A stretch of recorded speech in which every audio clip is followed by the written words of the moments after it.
नमस्कार दोस्तों। Red psycho की टेस्ट सीरीज चल रही थी जिसका अगला वीडियो है। देखिए आज के वीडियो का पहला प्रश्न, किसी व्यक्ति द्वारा अपना अस्तित्व भूलकर किसी दूसरे व्यक्ति के गुणों व अवगुणों का अनुकरण करना क्या कहलाता है? तो तादात्म्यकरण कहते हैं। किसी व्यक्ति द्वारा अपना अस्तित्व भूल करके किसी दूसरे व्यक्ति के गुणों व अवगुणों का अनुकरण करना तादात्म्यकरण कहलाता है। अगले प्रश्न की बात करें कि बुद्धि इन चार शब्दों में निहित है। ज्ञान, आविष्कार, निर्देश, आलोचना। यह कथन किस मनोवैज्ञानिक का है? तो ये अल्फ्रेड बिने का है। अल्फ्रेड बिने ने बताया कि बुद्धि इन चार शब्दों में निहित है। कौन कौन से हैं? ज्ञान, आविष्कार, निर्देश, आलोचना। यह कथन अल्फ्रेड बिने का है। अगले प्रश्न की बात कर लेते हैं। स्टैनफोर्ड बिनेट स्केल से एक व्यक्ति के निम्नलिखित गुण को मापा जाता है। तो बौद्धिक गुणों को मापा जा सकता है। स्टैनफोर्ड बिनेट की स्केल से एक व्यक्ति के बौद्धिक गुणों को मापा जा सकता है।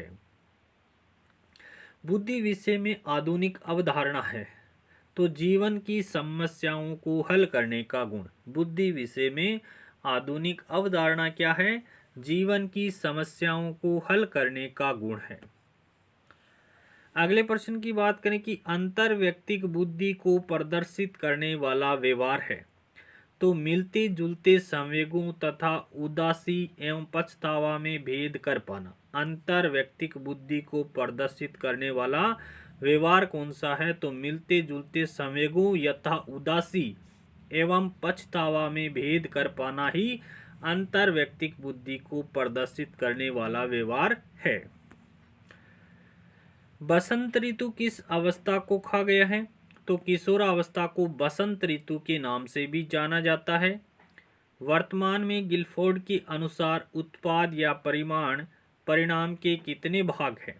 तो 6 भाग हैं। वर्तमान में गिलफोर्ड के अनुसार उत्पाद के कितने भाग हैं? 6 भाग हैं।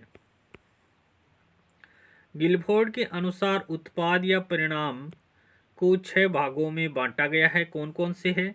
देखिए, इकाई, वर्ग, संबंध, पद्धति या प्रणाली, प्रत्यावर्तन, रूपांतरण, स्थानांतरण, आश्रय, निहितार्थ, उपादेयता। तो यहाँ से प्रश्न काफी बार पूछा जाता है कि इकाई, वर्ग, प्रणाली का संबंध किससे है? तो देखिए 1, 2, 3 ऑप्शन एक साथ पूछेगा। प्रश्न क्या होगा? इकाई, वर्ग, प्रणाली का संबंध किससे है? तो उत्पाद से है या परिणाम से है। इकाई, वर्ग, प्रणाली का संबंध किससे है? उत्पाद से या परिणाम से है। सीआर थ्योरी का प्रतिपादन किसने किया? सीआर थ्योरी का प्रतिपादन पावलोव के द्वारा किया गया है। किस द्वंद्व में दोनों स्तर है वो निम्न स्तरीय होते हैं? दोनों स्तर है वो निम्न स्तरीय होते हैं। उस द्वंद्व को परिहार द्वंद्व कहा जाता है। किस द्वंद्व में दोनों स्तर निम्न स्तरीय होते हैं? तो परिहार द्वंद्व में दोनों स्तर निम्न स्तरीय होते हैं। किस विचारक ने बुद्धि को बालू के ढेर की संज्ञा दी है? बुद्धि को बालू के ढेर की संज्ञा दी है थार्नडाइक ने। अगले प्रश्न की बात करें कि अपसारी व अभिसारी चिंतन का संबंध है। तो ये गिलफोर्ड की प्रथम आयाम संक्रिया से संबंधित है। अपसारी व अभिसारी चिंतन का संबंध किससे है? संक्रिया से है।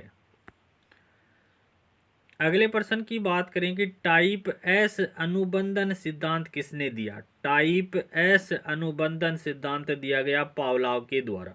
टाइप एस अनुबंधन सिद्धांत किसने दिया? तो पावलोव के द्वारा दिया गया है।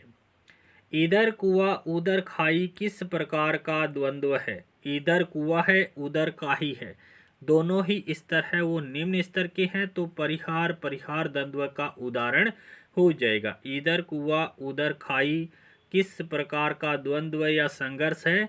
तो परिहार द्वंद्व हो जाएगा। 20वीं शताब्दी को बालकों की शताब्दी है। 20वीं शताब्दी बालकों की शताब्दी है, यह परिभाषा किसके द्वारा दी गई है? तो करो एंड करो के द्वारा दी गई है। 20वीं शताब्दी बालकों की शताब्दी है, यह परिभाषा करो एंड करो के द्वारा दी गई है। ब्रिजिस ने प्रारंभिक संवेग माना है। तो उत्तेजना को प्रारंभिक संवेग माना है। किसने? ब्रिजिस ने प्रारंभिक संवेग किसको माना है? उत्तेजना को ब्रिजिस ने प्राथमिक या प्रारंभिक संवेग माना है। वाटसन ने प्रारंभिक संवेग किसे माना है? वाटसन ने प्रारंभिक संवेग किसको माना है? भय, क्रोध और प्रेम, इन तीनों को वाटसन ने प्रारंभिक संवेग माना है, जबकि ब्रिजिस ने प्रारंभिक संवेग किसको माना है? उत्तेजना को माना है। बुद्धि का एक कारक सिद्धांत किसने दिया? अल्फ्रेड बिने के द्वारा दिया गया। और बुद्धि का द्विकारक सिद्धांत किसने दिया? स्पीयरमैन ने दिया। और बुद्धि का त्रितत्व या त्रिकारक सिद्धांत किसके द्वारा दिया गया? स्पीयरमैन के द्वारा दिया गया।